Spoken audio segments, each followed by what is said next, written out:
Day one of the Democratic National Convention began with much controversy over those leaked DNC emails suggesting some inside the organization were working against Senator Bernie Sanders. But it ended with Sanders himself as the headlining speaker of the night, giving his full endorsement to Hillary Clinton for president. He also reviewed all that he and his supporters had accomplished through the primary season. Speaking to California delegates in Philadelphia today, Sanders was met with boos when reinforcing his endorsement for Clinton. It is easy to boo, but it is harder to look your kids in the face who would be living under a Donald Trump presidency. That's Bernie Sanders this morning. He also spoke to Florida delegates this morning, pretty much telling them the same thing at their breakfast.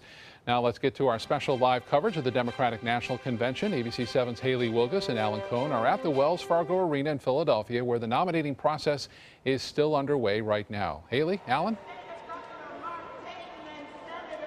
Scott, what a day it's been. It seems like we have so much happening at those Florida delegation breakfasts, and right now we're watching the roll call vote nominating process get underway. Alan, it seems like that the message has been forging some unity within the party. Absolutely, Haley, and the fun fact is, anything you need to know about this Democratic National Convention, all you have to do is show up at the Florida Breakfast for Delegates.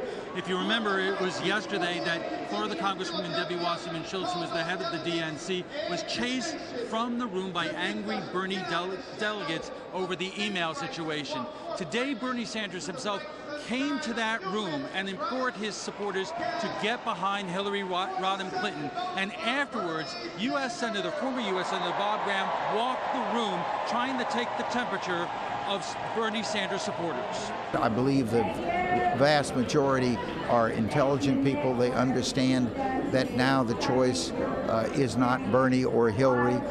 It is Hillary or Donald Trump. And they're going to be strong supporters for Hillary. Well, Haley, it continues to be a work in progress. Yes, it does. And it just proves what we already knew, that Florida is crucial for this election. After Bernie Sanders spoke, we had Congresswoman Nancy Pelosi, and we also had Senator Al Franken. Then we caught up with Mayor Bob Buckhorn, who told us even more about why it's so important that Hillary Clinton win the state of Florida. That tells you where Florida is in the scheme of things. I mean, we're a competitive state. It's a state we have to win. You know, Florida gets decided in the I-4 corridor from Sarasota all the way up to Orlando. That's where the battle is fought. That's where the swing voters are. That's where the field organization makes a difference. And so I think the fact that they are here tells you exactly where we stand in that national spectrum. And speaking tonight, former President Bill Clinton will have more on that at 11. Scott, back to you. All right, we look forward to that coverage again at 7 and again tonight at 11 o'clock.